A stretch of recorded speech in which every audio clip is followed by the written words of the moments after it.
कहानी की शुरुआत होती है साउथ अफ्रीका से और वक्त होता है 1979 का। इस वक्त काले और गोरे लोगों के बीच में बहुत ज़्यादा भेदभाव किया जाता था। काले लोगों को उस टाइम पे हर एक काम के लिए पीछे रखा जाता था और जब काले लोगों के साथ कुछ ज़्यादा ही अत्याचार होने लगे तो वो काले लोग रोड पर आकर अपनी आज़ादी के लिए लड़ने लगे और अंग्रेज़ों ने इन काले लोगों को रोकने के लिए इनके ऊपर गोलियाँ चला दी। साथ ही कई लोगों को जेल में भी डाल दिया, जहाँ तक कि उनके बच्चों को भी मार दिया और हज़ारों लोगों को उनके घर से बाहर भी निकाल दिया। एक तरफ काले लोगों पर इतना अत्याचार हो रहा था और वहीं दूसरी तरफ गोरे लोग अपनी ज़िंदगी को मज़े से जी रहे थे। उनके ऊपर किसी भी तरह की कोई भी रोक टोक नहीं थी। लेकिन इन गोरे लोगों में से दो लोग ऐसे भी थे जिनको लगता था कि काले लोगों के साथ में गलत हो रहा है, इसीलिए उन्होंने फिर काले लोगों के हक के लिए लड़ने का फैसला किया। ये दोनों साउथ अफ्रीका को डेमोक्रेटिक कंट्री बनाना चाहते थे। इसका मतलब कि चाहे वो इंसान काला है या फिर गोरा, उसको एक समान माना जाएगा। इसीलिए जो दोनों काफ़ी जगह पर बम रखते हैं और जब वो बम फटते हैं तो उनमें से कुछ पेपर से निकलते हैं जिसमें काले लोगों के साथ हो रहे अत्याचारों के खिलाफ उन्हें आवाज़ उठाने के लिए प्रेरित किया जाने लगा। लेकिन ये दोनों ये काम करते हुए पकड़े जाते हैं और उनके ऊपर मुकदमा चलाया जाता है जिसमें टिम को 12 साल की और स्टीफन को 8 साल की जेल होती है। इसके बाद इन दोनों को प्रिटोरिया नाम की जेल में डाल दिया जाता है जो कि गोरे लोगों की एक खतरनाक जेल थी। उस जेल के कानून बहुत ज़्यादा सख्त थे और पहले ही दिन इनको बताया जाता है कि आप दोनों ने देश के साथ गद्दारी की है, इसीलिए अब तुम जहाँ पर सड़ते रहो। इन दोनों को सेल में बंद कर दिया जाता है और इन दोनों के सेल आसपास ही थे। अगले दिन जब ये खाना खा रहे थे तो इनकी मुलाकात होती है एक कैदी से। इस कैदी को उम्र कैदी की सज़ा होती है। इसने भी टिम की तरह काले लोगों को इंसाफ दिलाने के लिए आवाज़ उठाई थी। वो दोनों उस कैदी को बताते हैं कि हम दोनों को 12 और 8 साल की जेल हुई है, लेकिन हम जहाँ इतना टाइम नहीं रुकेंगे, हम जल्द ही इस जेल से भाग जाएंगे। इसके बाद जब ये रनिंग कर रहे होते हैं तो वो कैदी जिसको उम्र कैदी की सज़ा है तो वो इनको कहता है कि अगर तुम जहाँ से भागना चाहते हो तो मैं आपको बता दूं कि इस जेल की दीवारें 20 फीट ऊंची हैं और उसके ऊपर हमेशा एक गनमैन रहता है। अगर तुमने दीवार पर चढ़ने की कोशिश की तो दीवार पर लगी फैंस तुम्हारे शरीर के आर पार हो जाएंगी और अगर तुम सुरंग बनाकर भागना चाहोगे तो भी घूम फिर कर यहीं वापस आ जाओगे। इस जेल से आज तक कोई भी कैदी नहीं भाग पाया। और ऐसे ही इन्हें जहाँ पर पूरे 23 दिन बीत जाते हैं। टिम हर रोज़ रात को जेल के लॉक को देखा करता है। उसके दिमाग में काफ़ी सारे प्लान चल रहे थे कि वो इस जेल से कैसे भाग पाएगा। टिम ने उस जेल के गेट के लॉक को बहुत ध्यान से देखा और उसके दिमाग में एक आइडिया आया और ये आइडिया टिम अगले दिन अपने साथियों को बताता है। टिम कहता है कि हम लकड़ी की हेल्प से एक चाबी बनाकर जहाँ से भाग सकते हैं। लियोनार्ड जो इनके साथ भागना चाहता है वो इनके साथ शामिल हो जाता है। वो कहता है कि लकड़ी की चाबी टूट सकती है और ये आइडिया सबसे बेकार आइडिया है। साथ ही चाबियाँ बनाने के लिए हमारे पास लकड़ियाँ भी नहीं हैं। टिम कहता है कि हम लकड़ियाँ को जेल की वर्कशॉप से चुरा लेंगे और अब ये तीनों यही करते हैं। साथ ही जब भी टिम को चाबियाँ देखने का मौका मिलता तो वो चाबियों को बड़े ध्यान से देखता है। उसे जहाँ भी चाबियाँ देखने का मौका मिलता वो ध्यान से देखने लग जाता था ताकि वो ठीक सेम टू सेम उसी शेप की चाबियाँ बना सके। जेल की वर्कशॉप से लकड़ियों को चुराना बहुत ही मुश्किल था, लेकिन ये इस काम को अंजाम देते हैं। वो चोरी छुपकर लकड़ियाँ चुराते हैं और इन लकड़ियों को टिम अपने सेल में लेकर आ जाता है और जब रात होती है तो टिम चाबियाँ बनाने लग जाता है।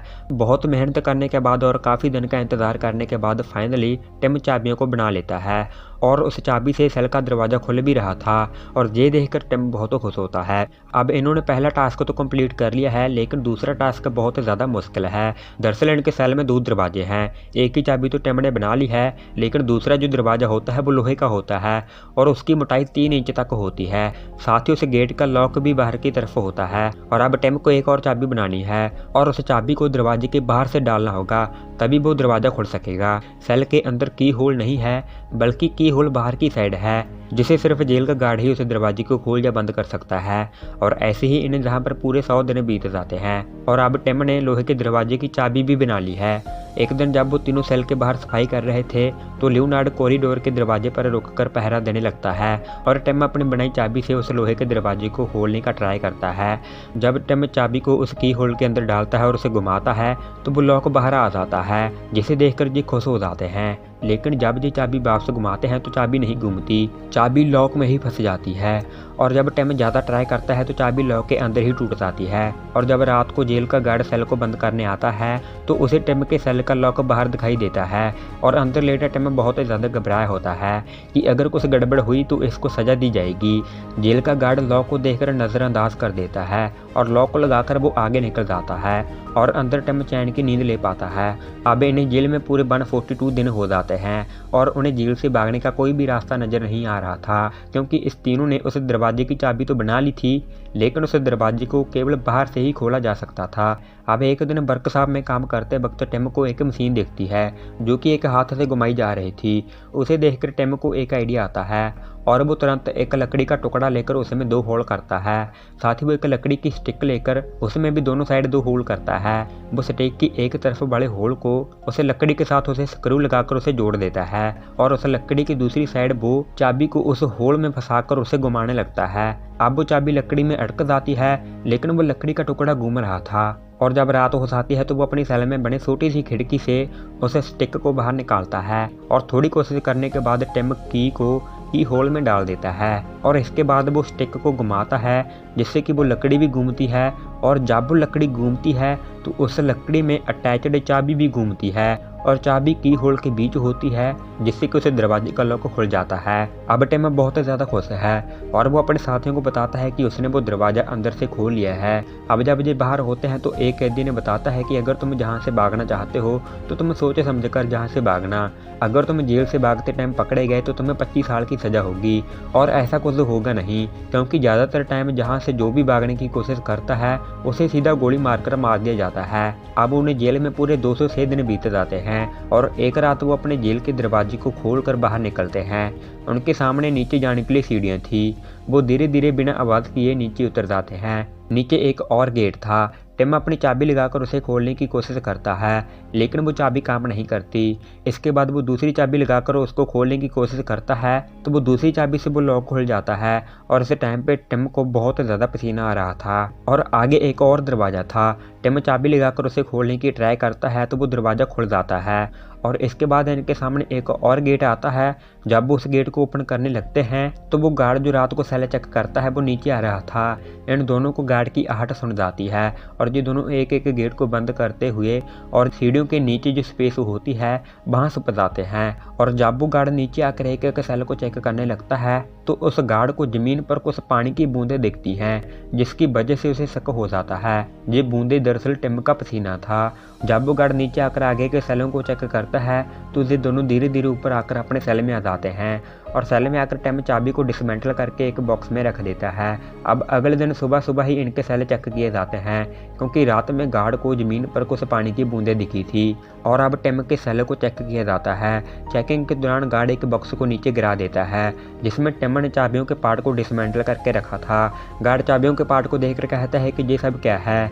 टिम की धड़कन बहुत ज़्यादा बढ़ चुकी थी और टिम उसे बताता है कि ये फ़ोटो रखने के लिए यूज़ किया जाता है। और उस दिन तो जैसे तैसे करके टिम बच जाता है, लेकिन उस दिन वो कसम खाता है कि आज के बाद वो सेल में चाबियाँ नहीं रखेगा।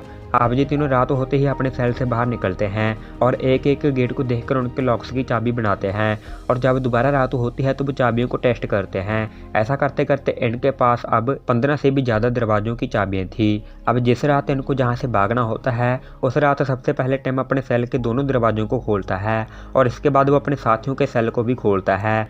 ये तीनों अपने साथ कुछ कपड़े भी ले लेते हैं ताकि जेल से बाहर जाकर ये उन कपड़ों को पहन सकें। ये तीनों एक एक गेट को खोलकर आगे बढ़ते हैं और अच्छी बात यह थी कि गार्ड बाथरूम की साइड गया था, जिससे इन तीनों को भागने के लिए कुछ टाइम मिल जाता है। इनकी एक और कैदी भी मदद करता है। वो अपने सेल की लाइट को तोड़ देता है और प्लान के मुताबिक जो कैदी इनकी हेल्प करता है वो गार्ड को आवाज़ लगाता है और कहता है कि मेरे सेल की लाइट को ठीक कर दिया जाए। और कैदी की आवाज़ सुनकर वो गार्ड उनके सेल की ओर ऊपर चला जाता है और दूसरी तरफ ये तीनों एक एक गेट को ओपन कर आगे बढ़ रहे थे। और अब लास्ट के 2 गेट बचे हैं। अब ये एक इलेक्ट्रिक गेट के सामने होते हैं। ये दरवाज़ा जो गार्ड के पास चाबी है उससे ही ओपन होता है। अब क्योंकि वहाँ पर गार्ड नहीं था इसीलिए लियोनार्ड उसके रूम में जाकर उस दरवाजे की चाबी को चुराकर उस गेट को ओपन करता है। अब ये तीनों लास्ट गेट तक पहुँच जाते हैं। ये सभी चाबियाँ ट्राई करते हैं लेकिन फिर भी वो दरवाज़ा नहीं खुल रहा था और काफ़ी कोशिश करने के बाद ये दरवाज़ा भी खुल जाता है। फिर ये तीनों नॉर्मल कपड़े पहनकर उस गेट से बाहर आते हैं और जो गनमैन द्वार के ऊपर होता है वो पहरा दे रहा था। टिम एक मिरर से उस पर ध्यान रखता है और जब वो गार्ड जगह को चेंज करता है तो ये तीनों आगे बढ़ते हैं और ये ऐसे ही बचते बचाते जेल से काफ़ी दूर आ जाते हैं और अगली सुबह जेल के गार्ड इन सारे कैदियों को उठाने के लिए सेल को ओपन करते हैं और सबसे पहला सेल टिम का ही था। जैसे ही गार्ड उसके सेल में जाकर उसको उठाने की कोशिश करता है तो बिस्तर पर कोई भी नहीं था। गार्ड ये देखकर घबरा जाता है और वो तुरंत नीचे भागता है क्योंकि इससे उनकी नौकरी भी चली जाएगी और उनको ऐसा देखकर बाकी के सभी कैदी हंस रहे थे। दूसरी तरफ हमें वो तीनों को दिखाया जाता है। ये तीनों बहुत खुश थे। टिम उस चाबी को अपने पास ही रख लेता है और फिर ये साउथ अफ्रीका का बॉर्डर पार करके लंदन में पहुंच जाते हैं। और टाइम बीतने के बाद 1992 में पूरी दुनिया में रंग को लेकर जो कल्चर था वो पूरी तरह से खत्म हो गया था और इसी के साथ ये सच्ची कहानी खत्म हो जाती है। आपको ये कहानी कैसी लगी नीचे कमेंट सेक्शन में जरूर बताइएगा। आपके लाइक और प्यारे प्यारे कमेंट्स का बेहद शुक्रिया। मिलते हैं अगली शानदार वीडियो में।